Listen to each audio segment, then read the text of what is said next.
В Среднеколымском районе переселяют поселок Березовка. Работы идут по поручению руководителя региона. Накануне населенный пункт посетила рабочая группа правительства Якутии. Они осмотрели действующую и строящуюся дизельные электростанции, котельные линии теплосетей и социальные объекты.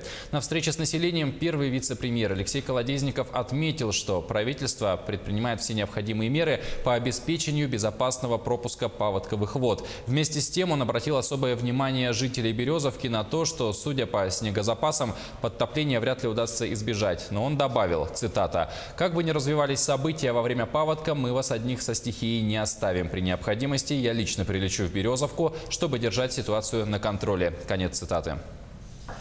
Мы приняли план переселения, который подразумевает строительство двухквартирных домов. На эти цели в этом году мы предусмотрели в бюджете 42 миллиона рублей. Летом будет завозиться материал до Среднеколымска 12 домокомплектов. Ну и когда открытие вторзимника будет, перевезем туда уже, в Березовку. На сегодня строится новая дизельная станция. Мы вчера посмотрели ход строительства. Проектируется участковая больница.